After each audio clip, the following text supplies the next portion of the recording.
BNP নাকি আওয়ামী লীগের টাকাগুলির জন্য বসে আছে। বিএনপি নাকি আওয়ামী লীগ লুটপাট করে যে টাকাগুলি নিয়ে গেছে সেই টাকাগুলি এখন পাবে বলে আওয়ামী লীগের সাথে একটা বন্ধুত্ব করছে। বিএনপি নাকি আওয়ামী লীগের যেসব লোকগুলি পালায়ে গেছে তাদেরকে পালাইতে সহায়তা করছে এবং টাকা নিছে, এবং রাজনৈতিকভাবে অন্যদের মোকাবেলা করার জন্য আওয়ামী লীগের সাথে বন্ধুত্ব ভালো মনে করছে। আমি এটাও শুনছি। সাব্বাস খালেদ মহিউদ্দিন। নির্বাচন কমিশন, সংস্কার কমিশন বসে বসে যেগুলি কথা বলছে সেই সবগুলি কথা আপনাদের একটা দফার মধ্যে আসে। এগুলি না করে নির্বাচনটা দেয়া কি ঠিক হবে? বিএনপি তো এটা না চাওয়া উচিত।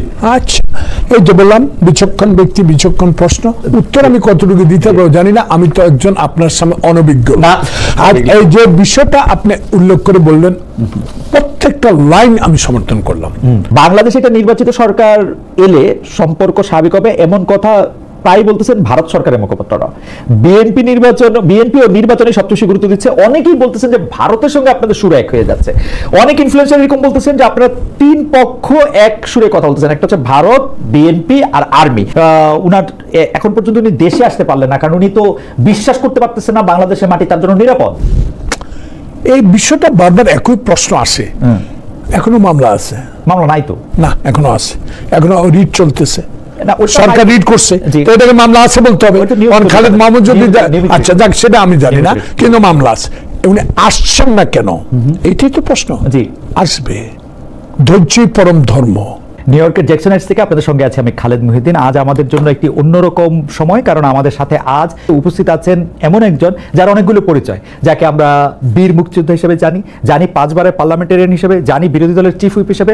সবচেয়ে বড় কথা, বাংলাদেশের রাজনীতিতে সব সময়কার আলোচিত মুখ। গত 40 বছর ধরে আমাদের সাথে এখন উপস্থিত আছেন বীর মুক্তিযোদ্ধা সাবেক সংসদ সদস্য জনাব জয়নাল আবেদিন ফারুক, আমার অত্যন্ত প্রিয় একজন রাজনীতিবিদ, যিনি আমাকে অনেক স্নেহ করেন। অনেক সময় আমি ফারুক ভাইয়ের সাথে অনেক টক শো করার সুযোগ হয়েছে, আমার কথা বলার সুযোগ হয়েছে আসলে অনেক, যেটা মানে ঠিক পর্দায় ছিল না, পর্দার বাইরেও। ফারুক ভাই, আপনাকে আমাদের অনুষ্ঠানে স্বাগত। আপনি স্টুডিওতে এসেছেন, সত্যি আমরা সবাই খুব খুশি। যাকে আমি অত্যন্ত স্নেহ করি, প্রিয় ভাজন ব্যক্তি খালেদ মহিউদ্দিনের এই অনুষ্ঠানে উপস্থিত পেরে নিজকে আমি অত্যন্ত গর্বিত মনে করছি, এবং আশা করি যে আজকে বাংলাদেশে সমসাময়িক বিষয় নিয়ে খালেদ মহিউদ্দিনকে যারা সারা বাংলাদেশে, সারা পৃথিবীতে যেখানে বাংলাদেশি বাংলা ভাষাভাষী আছেন তারাই এই অনুষ্ঠানটি দেখার সুযোগ পাবেন, এবং অতীতেও ওনার কথাগুলো দেশের কথা, জনগণের কথা, মত নয়, দল নয়, সবার ঊর্ধ্বে থেকে আপনি যে কথাগুলো বলেন সেটাই মানুষ গ্রহণ করে বলে আমার বিশ্বাস। আপনাকে অনেক ধন্যবাদ। আমি আপনাকে মানে আপনার সাথে এতবার পর্দার সামনে পর্দার পেছনে এত কথা হয়েছে, আপনার কাছ থেকে কত কিছু যে আমরা শিখছি আমরা সাংবাদিকরা, কারণ পার্লামেন্টের বিভিন্ন প্রসিডিংস সম্পর্কে আপনার যে কোনো প্রশ্ন আমরা যে কোনো সময় আমরা করতে পারছি, কখনোই আমরা আনওয়েলকাম ফিল করি নাই, সেজন্য আপনাকে ধন্যবাদ জানাই। কিন্তু একটা অভিযোগ দিয়ে শুরু করি ফারুক ভাই, ইদানিং কি আপনি একটু মানে এটাকে কি বলে একটু রকচটা মানুষ হয়ে যাচ্ছেন, আগেকার দিনের হেড স্যারদের মতো? মানে আপনাকে ওই দিন আমি দেখলাম যে একটা অনুষ্ঠানে আপনি অনুষ্ঠানটা শেষ না করেই আপনি উঠে চলে আসতেছেন। এইটা আপনাকে তো আমরা কোনো সময় কোনো প্রশ্ন করে এরকম রেগে যেতে দেখি নাই। শিখছি আপনি যেভাবে জোর গলায় কথা বলেন সেই কথা বলছেন, কিন্তু এইটার মানে এটাকে একটা নতুন। আচ্ছা দেখুন, আপনার সাথে তো আমার ইন্ডিপেন্ডেন্ট টেলিভিশনে যে টক শো করার প্রথম অধ্যায় থেকে শুরু, অনেক কথাই হয়, অনেক মতো পার্থক্য থাকতে পারে উপস্থাপক। আমার চোখে, আমার দৃষ্টিতে অনেক উপস্থাপক আমার এই রাজনৈতিক অঙ্গনে যখনই ইলেকট্রনিক মিডিয়া টেলিভিশন শুরু হয় তখনই এই আমাকে টক শোতে অংশগ্রহণ করা আমার সৌভাগ্য হয়। আমার গুণে না, আমি যেহেতু এমন একটি রাজনৈতিক দলের সাথে সম্পৃক্ত যে দলের আদর্শ বিশ্বাস করে আমি আপনাদের মাধ্যমে জনগণের কাছে আমার কথাগুলো পৌঁছে দিতে পারি। কিন্তু ওই দিন ঈদের আগের দিন ওই দিন আমার স্ত্রীও ক্যান্সারে আক্রান্ত, এমন মুহূর্তে ওই টেলিভিশন, ইন্ডিপেন্ডেন্ট টেলিভিশন আমাকে আমন্ত্রণ জানালো যে আপনি একটু লাইভে থাকবেন। তখন কিন্তু আমি বাইরে, আর ইতিমধ্যে আমাদের একটা নির্বাচন হয়েছিল বিজিএম এর, সেটা 2 পক্ষ, ফোরাম এবং সম্মিলিত পরিষদ। যেহেতু আমরা সম্মিলিত পরিষদের পক্ষে কাজ করেছি, তো মনটা ভালো ছিল না, তবুও আমি ইন্ডিপেন্ডেন্ট টেলিভিশন আমার অত্যন্ত একটা প্রিয় ভাজন। বিশেষ করে আপনি থাকতে যে এই টেলিভিশনটার উপর আমার একটা আস্থা, ভরসা। কিন্তু ওই ভদ্রলোক উপস্থাপক সব ভালো কথাই শুরু করে শেষ করতে এমন একটি প্রশ্ন করলেন, আমার কথাগুলো না শুনে আমাকে উঠে কেন আসতে হলো এই বিষয়টা না বলে পরবর্তীতে আবার এই কথাগুলো বলা শুরু করলো। আমি খুবই রাগে ওনার থেকে উঠে গিয়েছি, কিন্তু আমি সাথে সাথে ওনার ঊর্ধ্বতন কর্তৃপক্ষকে আমি জানিয়েছি যে এই বিষয়গুলো আপনি দেখবেন। কিন্তু পরবর্তীতে আবার দেখলাম ফেসবুকে ওনার এটা ছেড়েছে। বৈশ্যটা ছিল জুলাই বিপ্লব জুলাই অগাস্ট বিপ্লবের কথা বলতে নাকি বিএনপি খেপে যায়।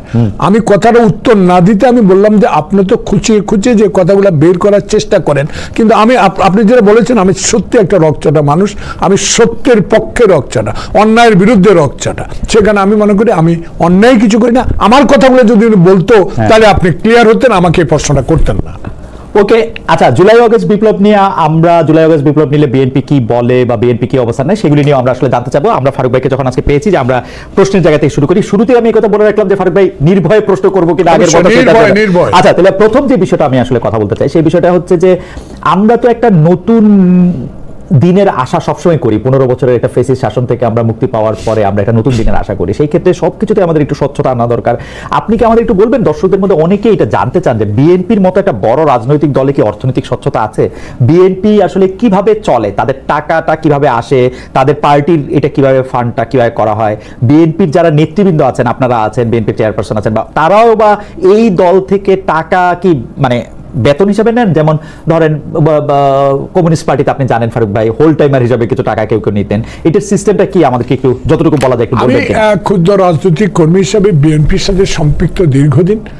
বিএনপি আমাকে ধানের শীষের গুণে, শহীদ জিয়ার আদর্শের গুণ, খালেদা জিয়ার আপোষের নেতৃত্ব, তারেক রহমানের সাংগঠনিক শক্তির কারণে আমি 5 বার পরপরই পার্লামেন্টে যাওয়ার সৌভাগ্য হয়েছে। আমার নিজের কোনো গুণ আছে বলে আমি মনে করি না। যে প্রশ্নগুলো আপনি করবেন আমি চেষ্টা করবো সকালবেলা সঠিক উত্তর দিতে। কোনো কিছু এটার পেছনে মানে এমন কিছু থাকুক যেটা আমি বলবো না, এমন আমি পছন্দ করি না। বাংলাদেশ জাতীয়তাবাদী দলের অসংখ্য কর্মী, নেতা, সমর্থক এবং পদ পদবি প্রায় 600-র উপরে, প্রত্যেকের একটা নির্ধারিত ফি আছে। ধরেন আমি adviser to the chairperson with the rank and vice chairman 500 টাকা, ভাইস চেয়ারম্যানদের 500 টাকা, স্ট্যান্ডিং কমিটি মেম্বারদের মনে হয় 500 বা হতে পারে, আবার সদস্যদের একটা এই ধারাবাহিকতা অনেক একটা ইনকাম আমাদের আছে, এক্সপেন্ডিচার আছে। হিতাকাঙ্ক্ষী তো অবশ্যই আছে। তো সেখানে আমরা বেতন নিব বা আমার দলের নেতা কোনো বেতন নিবে এটা আমি বিশ্বাস করি না, আমার চোখে পড়ে না, আমি দেখিও নাই। তাহলে দল চালায় কেমনে, এই বিষয়টা তো দল কেমনে চলে, তাহলে এই প্রসঙ্গ যখন আসবে নিশ্চয়ই এই যে কটা নতুন রাজনৈতিক দলের আবির্ভাব হয়েছে, তাদের 5 স্টার হোটেলে যাবে ইফতার পার্টি, আমরা পুরানো রাজনৈতিক দল হিসাবে আমরা করি লেডিস ক্লাবে, কেউ কেউ করে 5 স্টার হোটেলে, তা করতে আসে। এই প্রশ্ন উত্থাপন করতে গেলে এই মুহূর্তে একটা বিভেদ সৃষ্টি হবে বলে আমি মনে করি। তা আমি মনে করি আমার দল স্বচ্ছভাবেই আয় ব্যয়ের যে হিসাবটা দেয় তাতে প্রমাণিত আমরা কি করে আমাদের নতুন যেসব রাজনৈতিক দল আসছে তাদের কাছ থেকে কোথায় তাদের টাকা কোথায় পাওয়া যাচ্ছে এটা নিয়েই কিন্তু আসলে প্রশ্ন হচ্ছে যে পুরনো রাজনৈতিক দলগুলিকে আমরা সেই প্রশ্ন আসলে করতেছি কিনা, বড় রাজনৈতিক দলগুলিকে সেগুলো আমি করতেছি কিনা। আমি এই প্রসঙ্গে আর যেহেতু এগুলির ক্ষেত্রে আপনাদের একটা দলের শীর্ষ পর্যায়ের নেতৃবৃন্দের একটা সিদ্ধান্ত নেওয়ার আছে, যেমন নতুন রাজনৈতিক দলের মধ্যে কেউ কেউ, আমি এনসিপির কথা বলতে পারি যে তারা বলছে তাদের সমস্ত আয় ব্যয়ের হিসাব তারা ওয়েবসাইটে দিয়ে দিবে। আপনিও কি মনে করেন কিনা যে এরকম একটা সমস্ত স্বচ্ছ রাজনৈতিক দল এটা করা উচিত? ওকে, তাহলে জনগণের কাছে প্রশ্নটা আপনার মতো একজন উপস্থাপক যে প্রশ্নটা আজকে আমাকে করলে এটা করতো না, নিশ্চয়ই এটা করার পিছনে কোনো যুক্তি নিশ্চয়ই ছিল, হয়তো কোনো বদনাম ছিল। এই বদনামের আওতা থেকে মুক্ত হইতে হলে তো এগুলা ওয়েবসাইটে দেওয়া আইবিআর হিসাব প্রতি বছরে দিতে হয়। বিশেষ করে সামনে নির্বাচন আসছে, নির্বাচন আসলেই বড় রাজনৈতিক দলগুলির পক্ষে বিপক্ষে একটা মনোনয়ন বাণিজ্যের কথা খুব জোরে সোরে ওঠে যে আপনাদের মতো যারা আছেন তাদের কয়েকজনকে বাদ দিয়ে যাদেরকেই মনোনয়ন দেওয়া হয়, বা আমরা কিছু এরকম নাম শুনি যে সুসময়ের মাছি বা তাদেরকে মনোনয়ন দেওয়ার ক্ষেত্রে এটা খুব বেশি আসে। এইটা আপনি কিভাবে দেখেন? আপনি আগে প্রশ্ন করছেন, আস্তে আস্তে আরো মানে আমরা দুজনে আরো ঘনত্ব আরো কাছে আসলেই করতে পারতেন, কিন্তু এখন আগে করে ফেলছেন উত্তরটা সরাসরি। এই বাণিজ্যের কথাটা আসলো কোত্থেকে? আসলো আওয়ামী লীগ থেকে। 2014 সালে যদি এরশাদ হাসপাতালে ঘুমিয়ে থেকে অসুস্থ থেকে নির্বাচন অংশ না করতেন, হাসিনা যদি বাংলাদেশের বৃহত্তম রাজনৈতিক দলকে বাইরে রেখে আপনি তো সবই জানেন নির্বাচনটা না করতো, তখন বিএনপি ছাড়া যে নির্বাচনটা হলো, এই বাণিজ্যটা, এই ব্যবসাটা আবিষ্কার তখনই হয়েছে, এই কথাটা তখনই আবিষ্কার হয়েছে। অবশ্য আমার দল সামনের দিকে কি করবে না করবে সময় আসতে দেন, করলে এই প্রশ্নটা করে। আচ্ছা ঠিক আছে, করলে অবশ্যই এই প্রশ্ন করবো। তারপরে আমরা আশা করবো যে যদি করে এবং আপনারা যদি ক্ষমতায় আসেন, আপনি একজন ক্ষমতা খুব বড় চেয়ারেও যদি বসেন তখনও এই সময়ের মতোই আপনি আমাদের এভাবে প্রশ্নগুলো উত্তর দিবেন। রাইট, তারপর আমরা সেই আশা করি। আচ্ছা, একটু বর্তমান সময় ফিরে আসি। একটা খবর আজকে আমি দেখলাম যে বেগম খালেদা জিয়ার নির্দেশনায় প্রধান উপদেষ্টার বিষয়ে বিএনপির একটা স্থান বদল হয়েছে। জিনিসটা এরকম যে ডক্টর মোহাম্মদ ইউনূসের এগেইনস্টে কঠোর অবস্থান থেকে সরে এসেছে বিএনপি, বেগম খালেদা জিয়া এরকম একটা নির্দেশনা দিয়েছেন। এই বিষয়ে আপনার কি কিছু জানা আছে? আমি প্রশ্নটাকে একটু এক্সটেন্ড করতে চাই, বেগম জিয়া কি রাজনীতিতে সক্রিয় হচ্ছেন? খালেদ মহিউদ্দিন, আপনি প্রায় 10,000 কিলোমিটার দূরে আমাদের থেকে, জি। আর আমিও এই সুযোগে চোখের চিকিৎসা আজকে 5 দিন নিউ ইয়র্কে। জি। অতএব আপনার মতো একজন প্রিয় উপস্থাপকের সামনে আমি জানি, আমাকে এই অনুষ্ঠানে আসার আগে অনেকেই বলেছে খালেদ মহিউদ্দিন খুব সাবধান। আমি খুব সাবধান অবলম্বন করে কথা বলবো, জি। এই কারণে জি। এমন কথা বলতে চাই না যে কথাটা জনগণ এই ঠিকানা এই অনুষ্ঠান দেখছে আমাকে মনে করে যে আমি ভয়ভীত, সেটা যেন মনে না। কারণ স্পষ্ট এই কথাটা বলতে চাই, যেই কথাটুকু বাজারে আসলো, পত্রিকা আসলো, আমি তখন নিউ ইয়র্কে আপনার কাছে, বেশি দূরত্ব না, ব্রুকলেন আর জ্যাকসন হাইট। সে কারণে আমি মনে করি বেগম খালেদা জিয়া রাজনীতিতে আসলেন কিনা একটা প্রশ্ন, আর একটা প্রশ্ন ছিল উনি বলেছে যে এই সরকারের বিরুদ্ধে এখন এত তড়িঘড়ি করে যাওয়া ঠিক না। এই কথাগুলো কতগুলো সত্য, কতগুলো মিডিয়ার বানানো, বা কতগুলো আমার বানানো, বা কতগুলো আপনার প্রশ্ন কিনা, সে বিষয়গুলো খতিয়ে দেখার আগে কোনো কথা বলা ঠিক হবে না। কারণ আজকে আপনার এই দেশে আপনার মাধ্যমে শুনতে পেলাম যে আমাদের অন্তর্বর্তীকালীন সরকার প্রধান প্রফেসর মোহাম্মদ ইউনূস লন্ডনে গিয়েছেন, সেখানে নাকি আপনার একটা অ্যাডও আমি দেখলাম, সেখানে প্রধান উপদেষ্টার সাথে আমাদের ভারপ্রাপ্ত চেয়ারম্যান তারেক রহমানের একটা সৌজন্য সাক্ষাৎ হতে পারে। তখন আসলে এই প্রশ্নের উত্তর আমি দেব। আচ্ছা, ঠিক আছে। আমি শুধু তাহলে আমি প্রশ্নটাকে একটু রিফ্রেশ করি অন্য একটা জায়গায়। বেগম জিয়াকে সাধারণত আমরা মরহুম প্রেসিডেন্ট জিয়াউর রহমানের মৃত্যুবার্ষিকীতে কথা বলতে দেখতাম না। উনি যখন প্রধানমন্ত্রীও ছিল, আমরা সাংবাদিক হিসেবে দেখতে চেষ্টা করতাম যে উনি কি বলেন। উনি অনুষ্ঠানটাতে যেতেন, চুপচাপ বসে থাকতেন, অন্যরা আপনারা কথা বলতেন এবং তারপরে উনি শুনে চলে আসতেন। এবার কিন্তু আমরা দেখেছি যে জিয়াউর রহমান সাহেবের মৃত্যুবার্ষিকীতে তিনি কথা বলেছেন। আপনার কাছে কি মনে হয় যে বেগম জিয়া তো অনেক দিন শারীরিকভাবে অসুস্থ ছিলেন, তাকে আসলে জেলে রাখা হয়েছিল, অনেকে বলেছেন যে মানসিক বা শারীরিকভাবে তিনি আসলে আর আগের মতো সেই সুস্থ অবস্থায় নাই, কিন্তু আপনি কি মনে করেন তিনি কি আসলে রাজনীতিতে সক্রিয় হতে যাচ্ছেন বা সক্রিয় হবেন? কি মনে হয়, যদিও এই সিদ্ধান্ত তিনি নেন নাই, মানে আপনার কি মনে হয় যদি আপনি? খালেদ মহিউদ্দিন বিচক্ষণ উপস্থাপক, আপনার সামনে কথা বলতে আমার খুব হুঁশিয়ার করে বলতে হবে, এই জন্য বলতে হবে আমি একজন রাজনৈতিক কর্মী, আমি একজন মুক্তিযোদ্ধা, আমি একজন গণতন্ত্র সংগ্রামে একজন রাস্তার সৈনিক, আন্দোলনের সৈনিক, যেটা আপনার মাধ্যমে আমার অনেক কিছু শিখতে হয়েছে। আপনি আমার বয়সে ছোট হতে পারেন, কিন্তু অভিজ্ঞতা আমার চেয়ে কম না। যে প্রশ্ন আপনি করেছেন, বেগম খালেদা জিয়াকে অসুস্থ করে তুলেছে এমন এক ব্যক্তি, যে ব্যক্তি এখন হিন্দুস্তানে পলাতক, ইন্ডিয়ায় পলাতক। সে কারণে আমি মনে করি বেগম খালেদা জিয়া যদি সুস্থতা থাকতো, রাজনীতি থেকে বিদায় নিত কি নিত না, সেটা ওনার ব্যক্তিগত, পারিবারিক এবং দলীয় সিদ্ধান্ত। উনি রিটায়ার হয়ে গেল, আমরা ওনাকে রিটায়ার করতে দিতাম কিনা সে বিষয়টা আমাদের জনগণ কর্মীর উপর নির্ভর করতো। কিন্তু এই সময়ে যখন উনি 5 বছর কারাগারে থাকার পর একটি মানে এটার কি বলবো, এটা মানে অনৈতিক মামলা, যেটার সাথে প্রমাণিত হয় নাই, সে মামলায় তাকে সাজা খাটতে হয়েছে, এবং তার পরিবার থেকে, দল থেকে, বিশ্বের অনেক নেতাও তার চিকিৎসার জন্য এই সরকারের কাছে আবেদন করে ব্যর্থ হয়েছেন। আল্লাহর রহমত এখন উনি চিকিৎসা নিয়ে কিছুটা সুস্থ। তাহলে সুস্থতা নিয়ে দল ঠিক করবে যে উনি থাকবেন কি থাকবেন না, মতামত কিন্তু দলের উপরে উনি ছেড়ে দেবেন।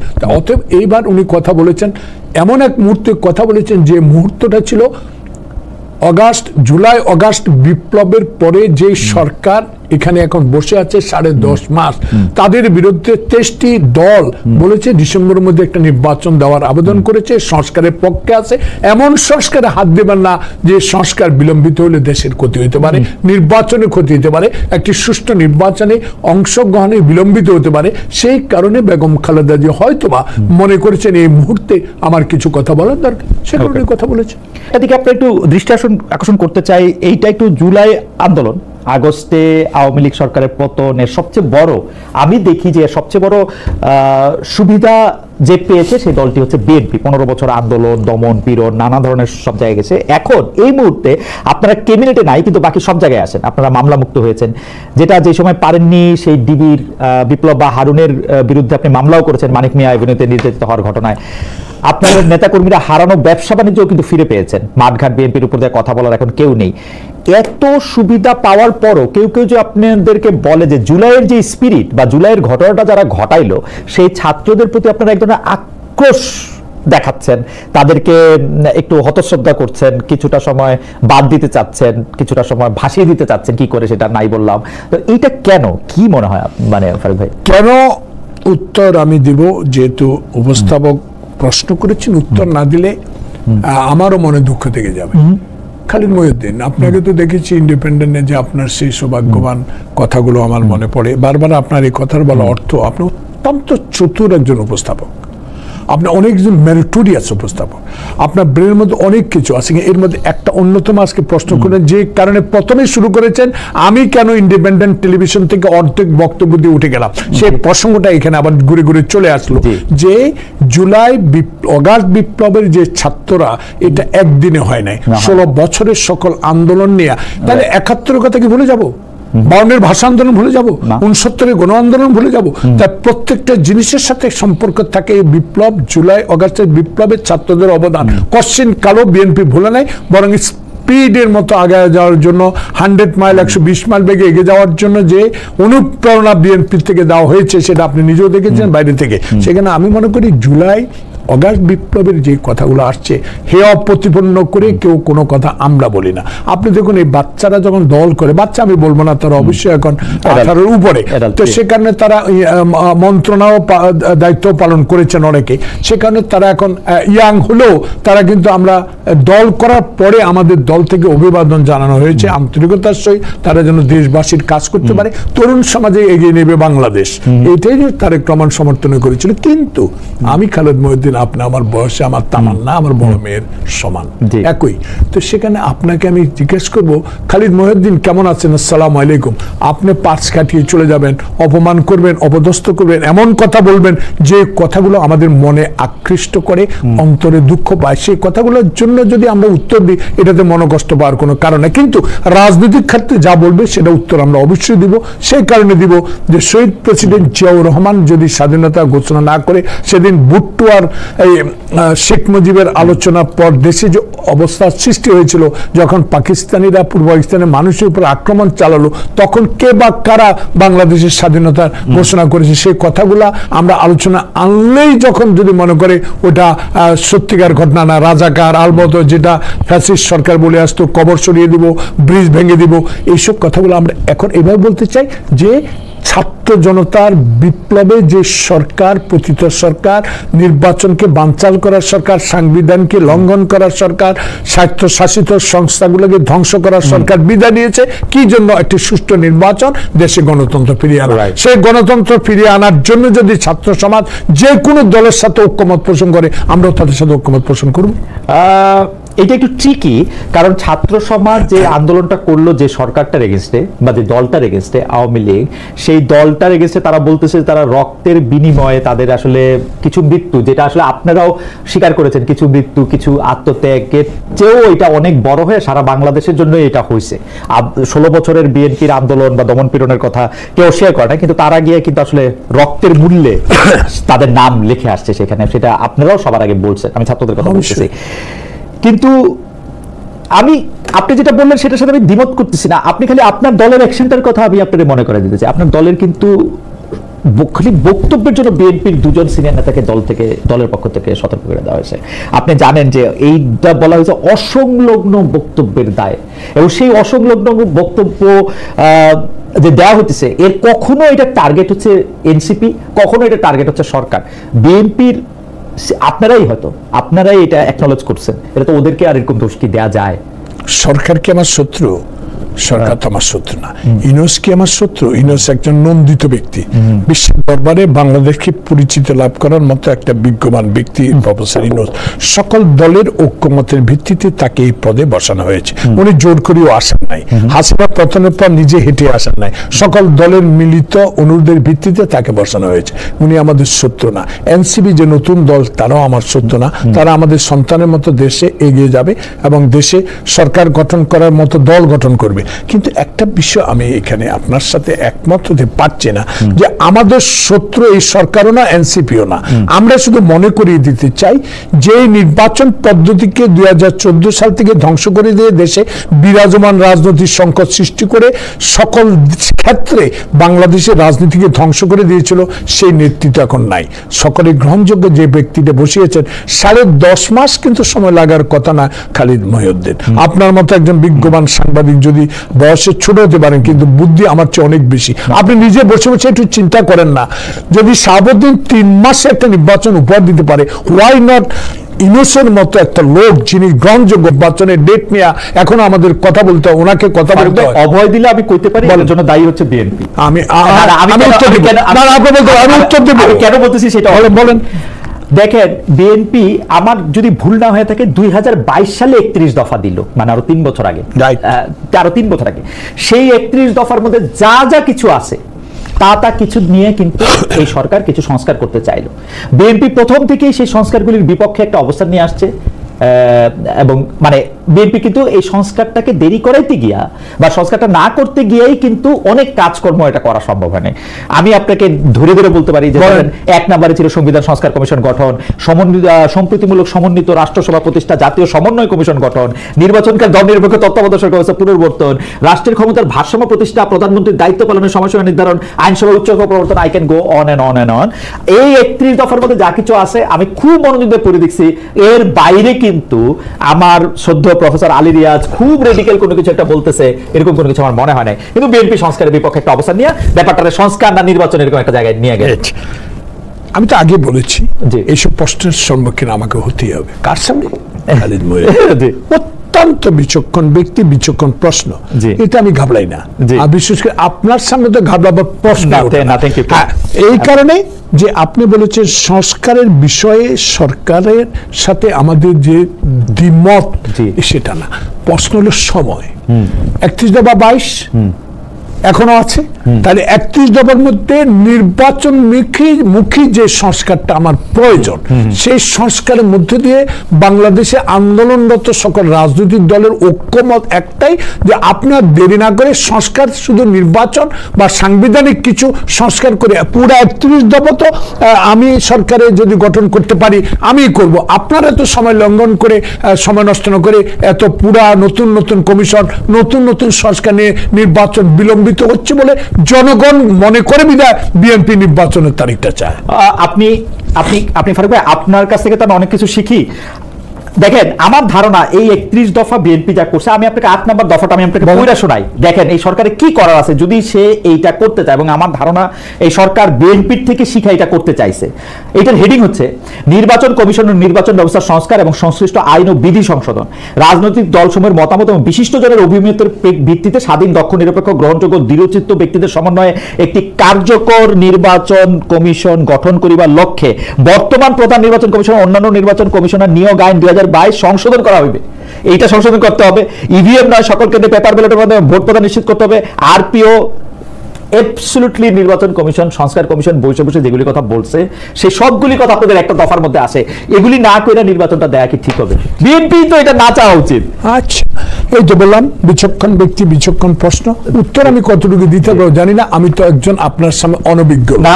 আর এই যে বিষয়টা আপনি উল্লেখ করে বললেন, প্রত্যেকটা লাইন আমি সমর্থন করলাম, কিন্তু কারোর টাকা মাফ করে দেওয়ার জন্য না, কাউকে ক্ষমতা বসিয়ে দেওয়ার জন্য না, কাউকে দিয়ে একটা নতুন রাজনৈতিক দল গঠন করার জন্য না, কাউকে আবার ক্ষমতায় বসিয়ে দেওয়ার জন্য একটা নতুন রাজনৈতিক দলকে সমর্থন করার জন্য না। এইসব সংস্কারগুলো যেটা খুবই প্রয়োজন সেগুলা করে নির্বাচিত প্রতিনিধিদের ক্ষমতা দেওয়ার পরে আমাদের এইগুলা যদি অন্য দল রাজনৈতিক ক্ষমতা যায় তারা করবো, নাহলে আমরা করবো। তাহলে বিলম্বিত অর্থ 111। আমি আমার দৃষ্টিতে, আমার মতামতের ভিত্তিতে একজন রাজনৈতিক কর্মী, বিএনপির সমর্থক হিসাবে 5 বারে আমার গুণে আমি কিন্তু এমপি হয় নাই, 5 বার আমি ধানের শীষ, শহীদ জিয়ার আদর্শ, খালেদা জিয়ার আপসী নেতৃত্ব, তারেক রহমানের সাংগঠনিক শক্তির উপর নির্ভর করে আমি 5 বার পর একবারও হারি নাই। তাই খালিদ মাহমুদ, আমার প্রশ্ন, এই লম্বা সংস্কার দিতে গিয়ে অনেক সময় প্রয়োজন হয়ে যাবে। দেখবেন যে আমরা ডিসেম্বরে চাইছি 2026 ডিসেম্বর হলো না। মনে না আপনি যদি প্রথম থেকে সহযোগিতা করতে দিলে এতদিন এগুলি হয়েছে। সহযোগিতা 100 বার করেছি, কোনোদিনও আমরা বলি না আপনাকে অসুবিধা করি, কারণ আপনাকে বলি আপনি তো দেশের বাইরে থাকার পরও প্রতি মুহূর্তে আমার চেয়ে বেশি বাংলাদেশের রাজনীতি নিয়ে আপনি খবর রাখেন। দেখেন খালিদ মাহমুদ সাহেব যখন প্রফেসর ইউনূসের মতো বৃদ্ধ মানুষ, শিক্ষিত মানুষ, উচ্চ শিক্ষার মানুষ, যিনি বাংলাদেশকে কিছু দিতে পারবেন, উনি যখন বলেন আপনাদের সকল রাজনৈতিক দলকে একই সাথে দেখলে আমার সাহস বেড়ে যায়, এই সাহস বাড়াবার সুযোগটা করে দিয়েছে কে? 16 বছর ধরে জেল জুলুম, হাঁটু পানি, কবরস্থানে ঘুমিয়ে, কোর্টের বারান্দায় না খেয়ে হাজিরা দিয়ে যে আন্দোলন সংগ্রামে আমরা ছাত্রকে সমর্থন দিয়েছি, তারা আজকে বিপ্লব সংগঠিত করেছে। এই ব্যক্তিটির কাছে যদি সংস্কারের নামে বিলম্বিত হয়ে জনগণের কাছে হেয় প্রতিপন্ন হন, তাহলে খারাপ শুধু ওনার লাগবে না, আমাদেরও লাগবে।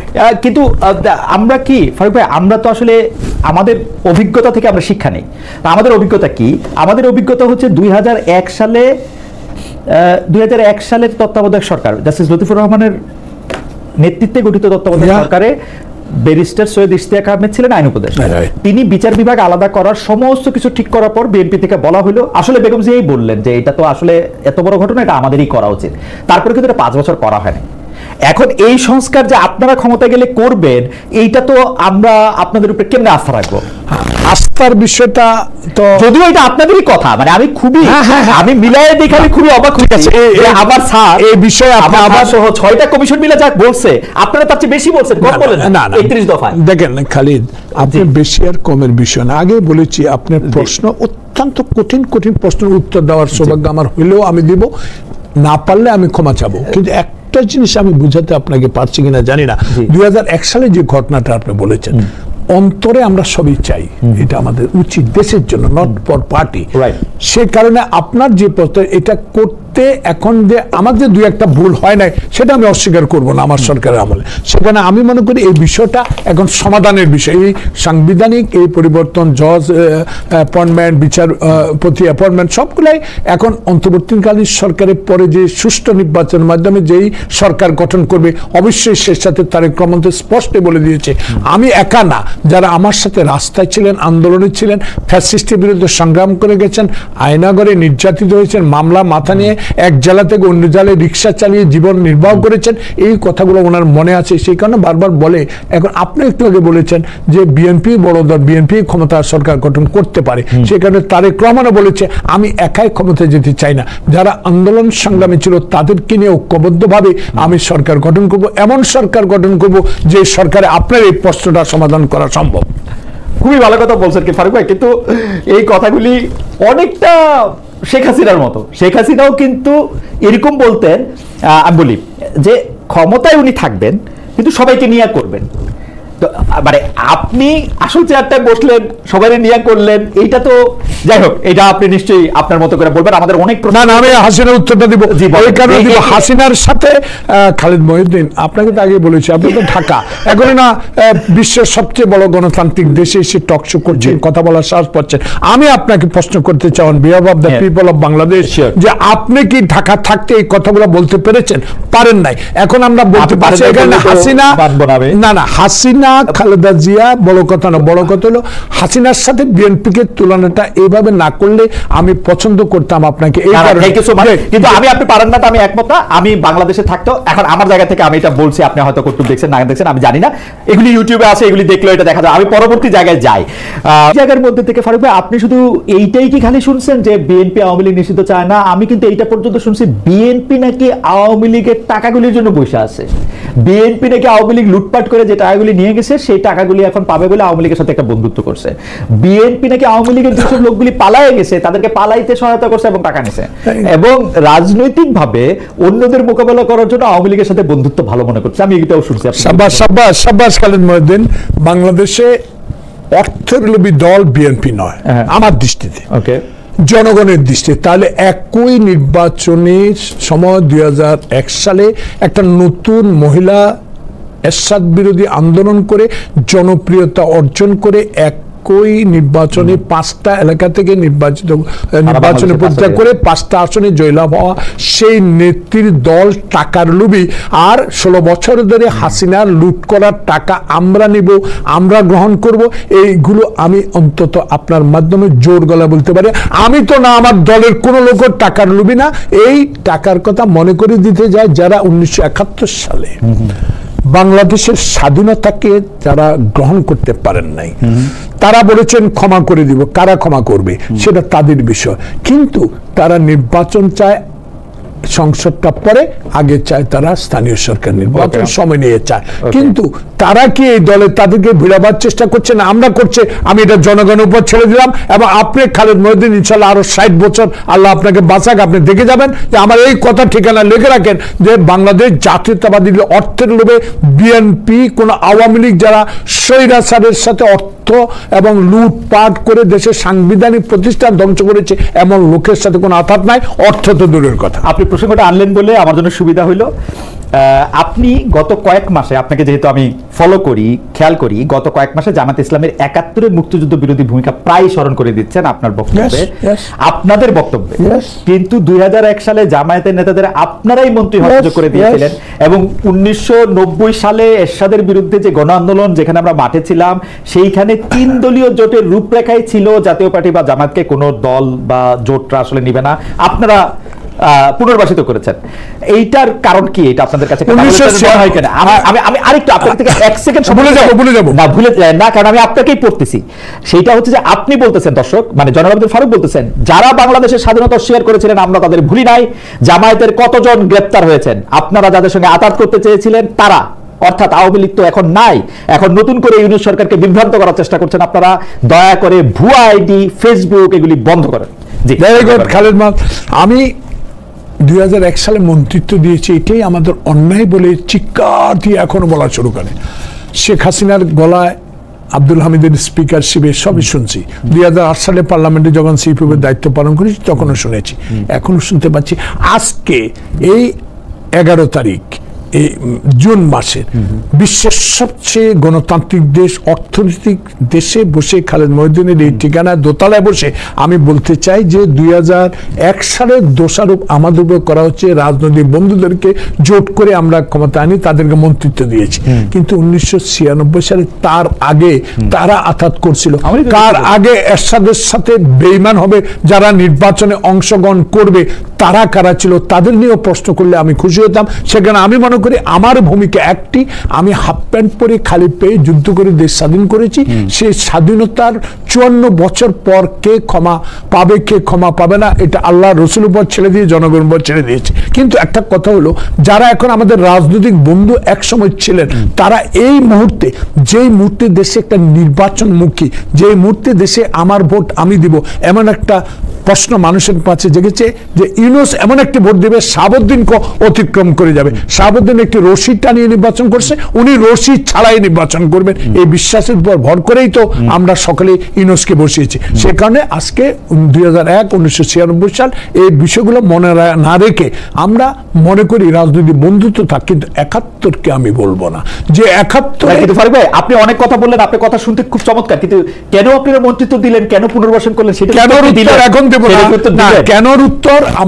কেনর উত্তর আমার দল, ঊর্ধ্বতন কর্তৃপক্ষ, দলের স্ট্যান্ডিং কমিটি, দলের হাইকমান্ড নিশ্চয় এমন কিছু চিন্তা করছেন যে শহীদ প্রেসিডেন্ট জিয়াউর রহমানও তো এরশাদ এর পরে শেখ মুজিবের, আওয়ামী লীগের পরে, মোশতাকের পরে যে বাংলাদেশের সিপাহী বিপ্লবের মাধ্যমে ক্ষমতায় এসে বহুদলীয় গণতন্ত্র দেওয়ার পরে উনি তো চেয়েছিলেন বিভাজটা বন্ধ করে বাংলাদেশে ঐক্যবদ্ধভাবে থেকে একটি বৃহত্তম মালয়েশিয়ার মতো সিঙ্গাপুরের মতো 10 গেরার স্বপ্ন সকলেরই থাকে, সকল দলেরই থাকে। সেখানে সব বিভেদ ভুলে গিয়ে হয়তো আমরা আন্তরিকের সাথে এগিয়ে যেতে চাই, কিন্তু আমার মধ্যে সেই ঘৃণাটা এখনো আছে। যারা 71-এ আমার দেশের বিরুদ্ধে লড়াই করেছে তাকে আমি ব্যক্তিগতভাবে গ্রহণ করতে পারি না। ওকে, আমি যদি এরকম ভাবে ব্যাপারটা বলি যে জুলাই আন্দোলনে ডানপন্থীরা যেমন ছিল তেমন ছিল বামপন্থীরাও, কিন্তু আওয়ামী লীগ পতনের পর বামপন্থীরা কোণঠাসা হয়ে যাচ্ছে, বিপরীতে ধর্মভিত্তিক দল ও সংগঠন সরকারের সঙ্গে বেশি ঘনিষ্ঠ, এমন একটা চেহারা দেখা যাচ্ছে। বামপন্থীদের যে দাবি দাওয়ার জন্য রাজপথে নামলে পুলিশের প্রতিরোধের শিকার হচ্ছে, কিন্তু ডানপন্থীরা মাঠে নামলে পরিস্থিতি তেমন দেখা যায় না। এই নিয়ে বিএনপির পর্যালোচনাটা কি, বা আপনার পর্যালোচনাটা কি? আমার পর্যালোচনা, দেশে ইউনূস সরকার গণতন্ত্র ফেরত দিবে, নির্বাচন দিয়ে দিবে, যে রাজনৈতিক সরকারে আসুক না কেন, বাংলাদেশ গলার কাছে বিগত দিনে যারা বাংলাদেশকে গলার নামে বাইরের হস্তক্ষেপের কারণে গণতন্ত্র হত্যা করেছে, সাংবিধানিক প্রতিষ্ঠান নষ্ট করেছে, দেশে বর্ডার প্রতিদিন নিয়ত গুলি হচ্ছে, পানি আনতে পারে নাই, সমস্যার সমাধান করতে পারে নাই, এমন বিষয়গুলো চিন্তা করে দেশ গড়ার কাছে আত্মনিয়োগ করবেন সামনে যারা ক্ষমতায় আসবেন। কিন্তু প্রশ্ন হলো, বাংলাদেশে যে বর্তমান সমসাময়িক পরিস্থিতি, যে প্রেক্ষাপট, সেই প্রেক্ষাপটে ডক্টর ইউনূসকে যারা বসিয়েছি বা যারা বসিয়েছেন তারা এখনো তাদের সমর্থন প্রত্যাহার করে নেন নাই, এখনো নেন নাই। তাই আমি মনে করি ডক্টর ইউনূসের কাছে এখনো আমার ভরসা, আমাদের ভরসা, উনি একটি সুষ্ঠু নির্বাচনের মাধ্যমে অনতি বিলম্বে হস্তান্তর করবেন পাওয়ার। কিন্তু ফারুক ভাই, নির্বাচনের নাইলে নির্বাচন ডাকা হলো, সেই নির্বাচনের মধ্যে এখন আমি যেটা দেখতে পাচ্ছি, আওয়ামী লীগ নিষিদ্ধ, জাতীয় পার্টিও আসলে দাঁড়াতে পারবে না, জামায়াত ইসলামের কটুক ভোট আসে, সেটা আসলে সময় এটা নির্ধারণ করে দেবে। আমার বিবেচনায় বিএনপি একটা ব্রুট মেজরিটি পাবে এবং আওয়ামী লীগের মতো এটা সরকার হবে। এবং এখন পর্যন্ত যে লক্ষ্য আমরা দেখতে পাচ্ছি, আমি যদি বিএনপিকেই সাক্ষী মানি, এনসিপি কে না, যতগুলো অ্যাকশন তাদের নিতে হইতেছে, যতবার তারেক রহমান সাহেব থেকে শুরু করে আপনাকেও বারবার বলতে হইতেছে এসব চাঁদাবাজির লোক আপনি না, আপনি নোয়াখালী থেকে বলতেছেন, আপনার এলাকায় বলতেছেন, কেন্দ্রে বলতেছেন, অন্য জায়গায় গিয়ে বলতেছেন, তারেক সাহেব সমস্ত কিছু ইয়াতে এটা বলতেছেন। একই ধরনের একটা সরকার হবে, ব্রুট মেজরিটি, ব্রুট পাওয়ার, অথবা উনি যদি দয়া করে 2-3 জনকে কাউরে কোনো কিছু দেন। লক্ষ্য একটা, জি আমার দৃষ্টি, জি তারেক রহমান যা বলে সেটা করবে, এই বিশ্বাস আমার জন্মেছে। এই কারণে তারেক রহমান সাহেবের সাথে বিদেশে আমার কয়েকবার সাক্ষাৎ হওয়ার সুযোগ হয়েছে। তার যে এখন রাষ্ট্র পরিচালনার ক্ষেত্রে যে অভিজ্ঞতা, সে কারণে বারবার বলেছে, যারা আমরা আন্দোলনে ছিলাম, ব্রুট মেজরিটি প্রশ্ন আসছিল আপনার মুখ দিয়ে, যারা আমরা আন্দোলনে ছিলাম, যারা হাসিনার রক্তচক্ষু উপেক্ষা করে বাংলাদেশের গণতন্ত্রের জন্য ফাইট করেছে, আয়নাঘরে ছিল, গুম হয়েছে, খুন হয়েছে, তাদেরকে নিয়ে আমি সরকার গঠন করব, তাদেরকে নিয়ে আমি ঐক্য করব, তাদেরকে আমি এই সংসদে আনবো। তাহলে ব্রুট মেজরিটির প্রশ্ন এখন কেন আসবে? নির্বাচনের তারিখ তো এপ্রিল মাসে ঘোষণা করছেন।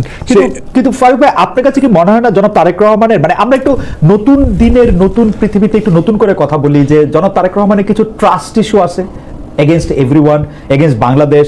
10 মাস হয়েছে শেখ হাসিনা ক্ষমতায় নাই, উনার এখন পর্যন্ত উনি দেশে আসতে পারলেন না, কারণ উনি তো বিশ্বাস করতে পারতেছেন না বাংলাদেশের মাটি তার জন্য নিরাপদ।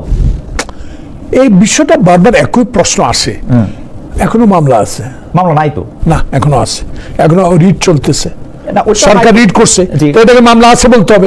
খালেদ মাহমুদ যদি, আচ্ছা যাক, সেটা আমি জানি না, কিন্তু মামলা আছে। উনি আসছেন না কেন, এইটাই তো প্রশ্ন। আসবে, ধৈর্যই পরম ধর্ম, ধৈর্যই পরম ধর্ম। তো সেখানে আমি মনে করি এই ধৈর্যের গুণ আজকে রাষ্ট্র মানে সরকার প্রধান যাচ্ছেন লন্ডনে, সেখানে কার সাথে দেখা করবেন, করার ইচ্ছা আছে তারেক রহমান। আবার আপনি মাজিদের প্রশ্ন করার পর ভুলে গেছেন টিউলিপ একটা দরখাস্ত, সেখানে জরিপ হচ্ছিল, সেটা মতামত মানুষ দিয়েছে, সেটা সরকার প্রধানের ইচ্ছা, কার সাথে দেখা করবেন না কমিটির এখতিয়ার। তো সেখানে আমি বলতে চাই আপনাকে, তারেক রহমান দেশে আসছে না আসবে। আপনি একটা নির্বাচনের তারিখ এপ্রিলে দিয়েছেন, চিন্তা করছেন যে পত্রপত্রিকা লেখা শুরু করছে অচিরেই তারেক রহমান দেশে আসে, কিন্তু একটু বি সেটেলাইজড যে whether we accepted this election on April 2000। এটার সাথে কি তারেক সাহেবের দেশে ফেরা জড়িত? আমি এটা রাজনৈতিক ভাবে দলের কথা বলবো না, আমার ব্যক্তিগত কথা হলো তারেক রহমানকে এখন তারেক রহমান ভাবা যাবে না।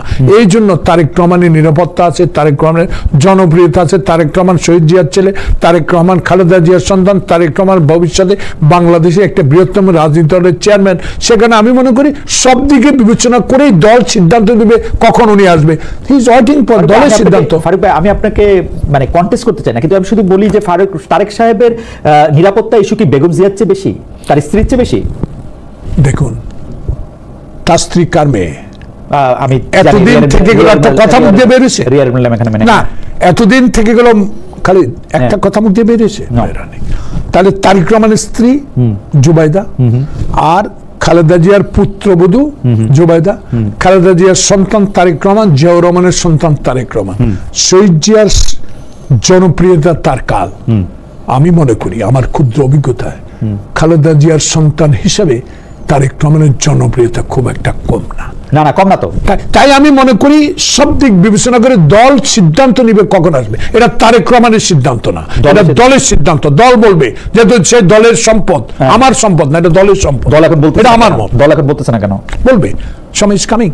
কারণ খালেদ মাহমুদ বিশ্বের গণতান্ত্রিক দেশে থাকে, সুন্দর স্যুট পরে, টাই পরে, কি সুন্দর চেহারা উপস্থাপন করে, কিন্তু এটা বলতে ভুলে গেছি, আমাদের তো দর্শক বলছে যে ফারুক ভাইকে আপনার পাশে অনেক বেশি ইয়াং মনে হইতেছে।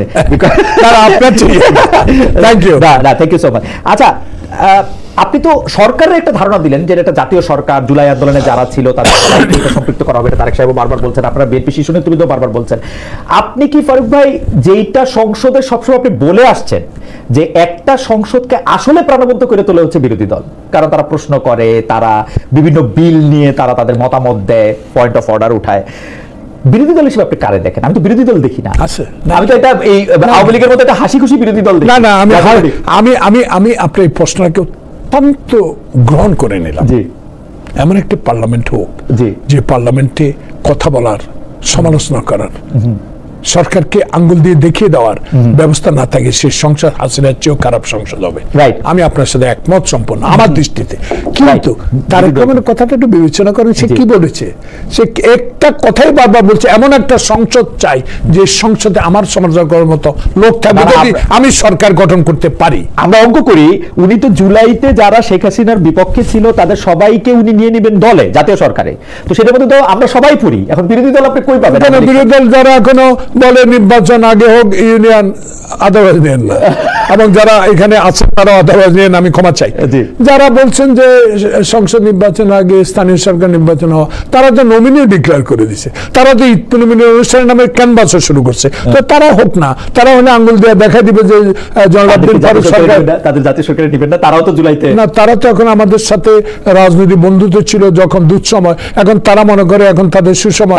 এই সুসময় আমি সমর্থন করি, এমন সমর্থন করি যারা বাংলাদেশের গণতন্ত্র, বাংলাদেশের স্বাধীনতা, বাংলাদেশের সার্বভৌমত্বকে মাথায় উঁচু করে দাঁড়িয়ে সব মানে ক্ষমা চেয়ে বাংলাদেশের মানুষের কাছে যাবে। তারা অপোজিশন হোক, সরকার গঠন করুক, আমার আপত্তি কি? তাদের দুঃসময় তো আপনারা পাশে থাকেন। আমার দুঃসময় তো আওয়ামী লীগ তো লং ড্রাইভ করেছে, আওয়ামী লীগও তো লং ড্রাইভ করেছে তার সাথে। এগুলো বলে তো লাভ নাই, এর সাথে তো তারা একসাথে গিয়েছে, তো এগুলো বলে তো লাভ নাই। এগুলো তো বাংলাদেশের সমসাময়িক রাজনীতি। যদি সময় খালেদ মহিউদ্দিন আমাকে 1 ঘন্টা এখানে সময় দিচ্ছে, না 1 ঘন্টা সময় দিচ্ছে, এই জন্য দিচ্ছে যে খালেদ মাহমুদ আমাকে খুঁচিয়ে খুঁচিয়ে যদি কোনো কথা বাইর করতে পারে দেশের উপকার হবে, নট আপনার ব্যক্তিগত না। অবশ্যই আপনাদের সাথে কথা বলার পরে কি মানে আমি একটা জিনিস দেখি, আপনারা কিন্তু শেষ জেনারেশন যারা হচ্ছে সত্যিকার অর্থে মানে শত্রুর সাথে কাঁধে কাঁধ মিলাইয়া যুদ্ধ এবং সংগ্রাম সবই করছেন,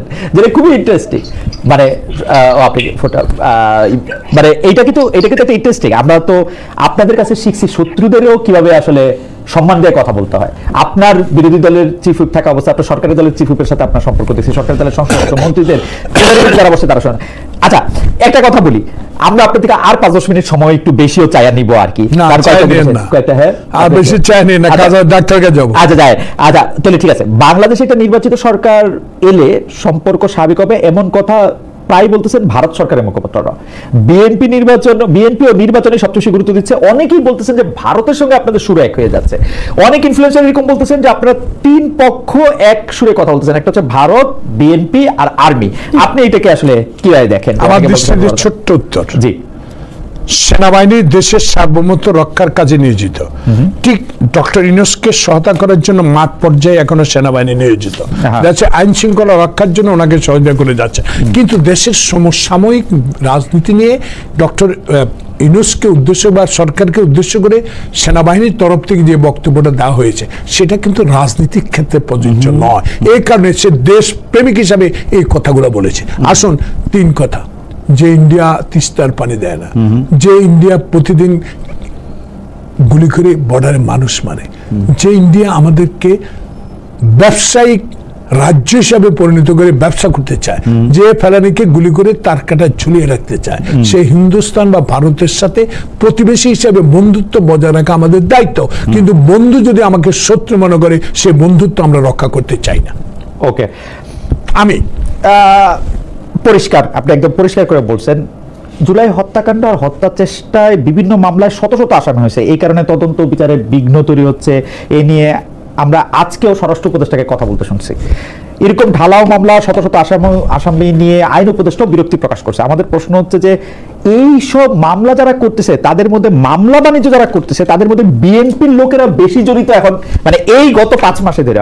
এইটা আপনিও শুনছেন কিনা যে বিএনপির লোকেরা মামলা দিয়ে দেওয়ার জন্য স্থানীয় পর্যায়ে বলতেছে তোমার নামে মামলা দিয়ে দেবো, মামলা দিয়ে দিচ্ছে, তারপর একটা টাকা নিচ্ছে। বিজ্ঞ উপস্থাপক মহোদয়, জি, বাংলাদেশের দল হিসাবে এখন বৃহত্তম রাজনীতি বিএনপি। 16 বছরে অত্যাচারিত হয়েছে বিএনপি, 16 বছরে আয়নাঘরে গিয়েছে বিএনপি, 16 বছরে হিন্দুস্তানের মাটিতে আশ্রয় নিয়েছে বিএনপি অনৈতিকভাবে। সেই 16 বছরের পরে এক জেলা থেকে অন্য জেলায় রিক্সা চালিয়ে জীবনযাপন করছে, হাঁটু পানিতে রাত কাটিয়েছে, কবরস্থানে ঘুমিয়েছে। এখন যখন দেশে যায় বলে যে লুটপাট করে। আপনি দেখেন তারেক রহমান বলেছে হাসিনার কথার উত্তরে, এবং ওবায়দুল কাদের আমার প্রতিবেশী বলেছে যদি আওয়ামী লীগ ক্ষমতা না থাকে, জামাত আর বিএনপি একসাথে কোটি লক্ষ আওয়ামী লীগকে জবাই করে ফেলবে। তার আগেই যখন জুলাই অগাধ বিপ্লব সংগঠিত হয়, যখন ইউনূস ক্ষমতায় বসে, তারেক রহমান লন্ডন থেকে একটা স্পষ্ট বক্তব্য দিয়েছিলেন যে হাসিনার কথার আমি এভাবে উত্তর দিতে চাই, বাংলাদেশে একটা আওয়ামী লীগের গায়ের উপর কেউ হাত তুলতে পারবে না, আইন তার নিজস্ব করতে চলবে। আর এই লোকগুলোর বিরুদ্ধে, আমাদের লোকগুলোর বিরুদ্ধে মামলাবাজির কথা বলে, মামলা দিয়ে নাকি আমরা টাকা নিচ্ছি, এটা 2-1টা প্রমাণ ছাড়া যার বিরুদ্ধে প্রমাণিত পাওয়া গেছে তাকে বহিষ্কার করা হয়েছে, পদ স্থগিত করা হয়েছে। বাংলাদেশে আমি অত্যাচারিত কে? আমার দোকান লুট করছে, আমি যে ধমকায়া যদি বলি যে আমার দোকান লুট করছিস, আমি হিসাব নিব, এটাকে চাঁদাবাজি বলা হয় না। আমি মনে করি তার আক্ষেপ, আইন তো নিজের হাতে তুলে না নেই নাই, সে বলছে হয়তো ভাই বলার কারণেও তার বিরুদ্ধে আইনানুগ ব্যবস্থা নেওয়া হয়েছে। আপনি একটু আগে বলেছেন দলের 2 শীর্ষ নেতাকে নিয়েও যে দলীয় চিঠি দেওয়া সতর্ক, তো এগুলো তো অন্যান্য রাজনৈতিক দল করে না। এই যে একজনকে লাথি মারলো, কালকে দেখলাম লাথির পরে তাকে নাকি জামাতে ইসলাম থেকে, আমি নামটা উল্লেখই বললাম, বিদায় করে দিয়ে। সেখানে খালিদ মোহাম্মদ, আপনাকে আমি একটা যে স্পষ্ট বলতে চাই, রাজনৈতিক কর্মী হিসাবে ভুল ত্রুটি মানুষের থাকবে, আমার অনেক রাজনীতি ভুল আছে, সেই ভুলের সংশোধন করাটাই মহত্বের লক্ষণ। তা বাংলাদেশ জাতীয়তাবাদী দল যেটা বলছেন ব্রুট মেজরিটি নিয়ে যদি সরকার গঠন করতে পারে, এই সকল বিষয়ে সুন্দর করে দেশ পরিচালনার জন্য যে পরিবেশের দরকার তারেক রহমানের কাছে সেই পরিবেশ আছে বলে আমি মনে করি। আমি শেষ প্রশ্ন করি, যেহেতু আপনার একটু মানে আপনার ডাক্তারের অ্যাপয়েন্টমেন্টও আছে, নাহলে আমরা আরেকটু বেশি সময় আপনার সঙ্গে থাকতে চাইতাম। সেটা হচ্ছে যে আপনি মানে বিএনপি একটা জাতীয় সরকারের ধারণা দিতেছে জুলাইতে, আগস্টে এবং শেখ হাসিনার বিরুদ্ধে আন্দোলনে গত 15-16 বছরে যারাই আসেন, তারা যদি রাজনীতি নাও করেন, তাদেরও সাথে নিয়ে তিনি সরকার পরিচালনায় করতে চান, সরাসরি তাদের উপদেশ নিতে চান, সবকিছু করতে চান, সম্পৃক্ত করতে চান। তো সেই সব ক্ষেত্রে তো ধরা যাক, আমি যদি এটা কোয়ান্টিফাই করি, 300 আসনের মধ্যে থেকে যদি 200 আসনের ক্ষেত্রে এটা বিএনপিকে দেওয়া হয়, বাকি 100 আসন যদি ভাগ করে অন্যান্য দলগুলিকে দেওয়া হয় বা অন্য মানুষকে আনা হয়, সেই ক্ষেত্রে বিএনপির ভিতরে অভ্যন্তরে যারা নমিনেশন পাবেন না, তাদের প্রতি একটা অন্যায় অবিচার করা হবে কিনা, যারা এতদিন পর্যন্ত এটা ছিল। 2, এই আলোচনা বা এই যে ডিলিংটা ডাকা, সেটা কি অলরেডি শুরু হয়েছে কিনা? কয়েকদিন আগে আমাদের এখানে আপনি জানেন যে এবি পার্টি, আমার বাংলাদেশ পার্টির যিনি প্রধান আছেন, তিনি মঞ্জু ভাই এসে আমাদেরকে বলেছিলেন যে বিএনপি আসলে এনসিপির সাথেও একটা এরকম আলোচনা করেছিল, এনসিপি পরে আবার এটাও শেয়ার করেছে আলাদা করে কথা বলে। আপনি যদি দুইটা দিকে বলতেন, যদি আপনার বিএনপির কোন মানে সারা বাংলাদেশে বিএনপির এত নেতা কর্মী, যে জায়গাতেই আপনি আসলে নমিনেশন না দিয়ে অন্য একটা দলকে দিবেন, এটা পার্টির মধ্যে একটা বিরূপ প্রতিক্রিয়া হবে কিনা, আর এই আলোচনাটা শুরু হয়েছে কিনা? প্রথম প্রশ্নের উত্তর এটা, আমি জয়নাল ফারিক, নোয়াখালী 2 সেনবাগ সোনামুড়ির আংশিক থেকে 2008 সালের শেষ নির্বাচনে অংশগ্রহণ করে পার্লামেন্ট মেম্বার হয়েছি। আগামী 2026 সালে ঘোষিত এপ্রিল মাসে যে নির্বাচন ঘোষণা হয়েছে, সেই নির্বাচন যদি সঠিক সময় হয়, ডিসেম্বরে হয়, তাহলে নমিনেশন ব্যাপারে যে প্রশ্ন করেছেন, আমি দল করি, দলের গঠনতন্ত্রে বিশ্বাস করি, দলকে ভালোবাসি, দলের জন্য অত্যাচারিত হয়েছি, হারুনের মায়ের খেয়েছি। আমাকে নমিনেশন না দিয়ে যদি আমার চেয়ে কোনো যোগ্য ব্যক্তিকে আমার স্থানে মনোনয়ন দেওয়া হয়, এতে আমার কোনো আপত্তি থাকার কথা না, আমার আপত্তি থাকবেও না। যেহেতু দলের সিদ্ধান্ত, হাইকমান্ড যা বলবে দলের স্বার্থে করবে, দেশের স্বার্থে করবে, ব্যক্তিগত স্বার্থে কিছু করবে বলে তারেক রহমান, আমার এই বিশ্বাস তারেক রহমান আছে। সেকেন্ড, যে এই আলোচনাটা শুরু হয়েছে কিনা, এই সব আলোচনা আলোচনা কদ্দূর কি হচ্ছে স্ট্যান্ডিং কমিটির আমাদের লিমিট থাকা উচিত, কারণ আমি যদি জানি Khalid Mahmud I am not the standing committee member, তো অতএব তারা তাদের মধ্যে কি আলোচনা হয়েছে বাইরে প্রকাশ করলে দলের মধ্যে বিভক্তি মনোকষ্ট সৃষ্টি হতে পারে, বিধায় এগুলো তাদের মধ্যে সীমাবদ্ধ থাকা উচিত বলে আমি মনে করি। ফারুক ভাই, আপনি যদি অনুমতি দেন আর একটা মাত্র প্রশ্ন করতে চাই, যদিও 58 হচ্ছে, সেটা হলো যে আপনি মানে বিএনপির পক্ষ থেকে আসলে এটা বলা হইতেছে যে ডিসেম্বরের মধ্যে থেকে এই ইলেকশনটা করা উচিত। আজকে মহাসচিব জনাব মির্জা ফখরুল ইসলাম আলমগীর সাহেবের একটা বড় বক্তব্যের মধ্যে আমরা দেখলাম যে ইলেকশনের ক্যাম্পেইনটা যদি আসলে রোজার মাসের মধ্যে এত বড় একটা সময় করতে হয়, এটা সবার জন্যই একটা ডিজাস্টারাস হবে। আপনার কাছে কি মনে হয় যে কেন ইউনূস সরকার ডিসেম্বর না, জানুয়ারি না, ফেব্রুয়ারি না, মার্চ না, এপ্রিলে গিয়ে ইলেকশনটা করতে চাইলেন? ফেব্রুয়ারি মার্চ আসলে করা সম্ভব না, রোজার মাস, ঈদের মাস, কিন্তু উনি এটাকে এপ্রিল নিয়ে যেতে চাচ্ছেন কেন? মানে আচ্ছা, আমি বিষয়টা আপনার এই প্রশ্নটা আমি সুন্দর করে উত্তর এই জন্য দিতে চাই জনগণের জন্য, বাংলাদেশিদের জন্য। একটা নির্বাচন দরকার, সে নির্বাচন আজ হোক কাল হোক, কিন্তু আরো 4 মাস 5 মাস আগে হওয়া উচিত ছিল। দেশের যে সার্বিক পরিস্থিতি, দেশের যে অর্থনৈতিক অবস্থা, দেশের বিদেশি রিমিটেন্স না থাকলে দেশের কি অবস্থা হতো, বিদেশে তত্ত্বাবধায়ক প্রধান বা ইন্টারিয়াম গভর্নমেন্ট বিদেশে যায় কি করতে পারছেন এটা আমার চেয়ে আপনি ভালো করে জানেন। সে কারণে নির্বাচন অত্যন্ত দ্রুতগতির দরকার, একটা জনপ্রতিনিধি সরকার ক্ষমতা আসা। আসুন, যে প্রশ্নটা আপনি করেছেন যে নির্বাচন এপ্রিলে হওয়া মানে কঠিন, রোজা শেষ, বৃষ্টি, ইন্টারমিডিয়েট পরীক্ষা, মেট্রিক পরীক্ষা, তখন দেখবেন যে টপ করে একটা দাবি আসবে যে ইলেকশন আবার পিছিয়ে। তাই আমার দৃষ্টিতে আমি যেই কথাটা মনে করি যে প্রফেসর মোহাম্মদ ইউনূস আপনি একজন নন্দিত ব্যক্তি, নিন্দার যেন নামটা লেখা না হয়। ডিসেম্বরে যে সকল দলের অভিমত এই অনুসারে ডিসেম্বরে সবচেয়ে একটা সুন্দর সময়, এই সময় নির্বাচনটা হোক, এবং আমার দৃঢ় বিশ্বাস যতই হোক নির্বাচনের ডিসেম্বরে হবে। দর্শকরা একটা খালি সাপ্লিমেন্টারি প্রশ্ন করছেন, এইটা সাপ্লিমেন্টারি না অবশ্য, আমাকে পুরোটা আলোচনা সাপ্লিমেন্টারি। সেটা হচ্ছে যে লন্ডনে ইউনূস সাহেব আছেন, ইউনূস সাহেবের বিরুদ্ধে আওয়ামী লীগের একটা ডেমনস্ট্রেশন বা নিষিদ্ধ ঘোষিত, বাংলাদেশে নিষিদ্ধ ঘোষিত আওয়ামী লীগের একটা ডেমনস্ট্রেশন আমরা লন্ডনে দেখতে পাচ্ছি, যে এটাতে নানাভাবে তাকে এই বলা হচ্ছে, যে বলেছে একজন সরকার প্রধান। অনেকেই বলতেছেন যে ওই ডেমনস্ট্রেশনে বিএনপির কিছু লোকও আছে। আপনার কি এরকম মনে হয়? না ভাই, কথার কথা, যত ঘোষ নন্দ ঘোষ ঠাকুর ঘরে গেলে আমি কলা খাই না। আসলে বিএনপি নির্বাচন চায়, বিধায় নির্বাচনকে দেরি করার জন্য একটা প্রক্রিয়া যে প্রেতাত্মা আওয়ামী লীগের আছে, সেই প্রেতাত্মারা লন্ডনে কাজ করছে। বিএনপি এমন বোকা দল নয়, বিএনপি এমন একটি দল না যে ইউনূসের বিরুদ্ধে রাস্তায় যায় দাঁড়িয়ে লন্ডনে বিক্ষোভ করবে।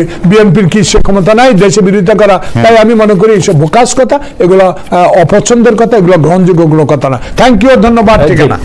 ফারুক ভাই, আপনাকে অনেক ধন্যবাদ। দর্শক, আমরা জয়নুল আবদিন ফারুক সাহেবের অনেক কথা আমরা শুনলাম, অনেকভাবে ঋদ্ধ হলাম। আমরা তাকে ধন্যবাদ দিতে চাই। অনেক দর্শক আমাদের সঙ্গে ছিলেন, অনেক মতামত দিয়েছেন, আপনাদেরকে অনেক ধন্যবাদ দিতে চাই। আমাদের পরবর্তী অনুষ্ঠানে আপনাদের সঙ্গে আবার দেখা হবে। ফারুক ভাই, অসংখ্য ধন্যবাদ। Thank you.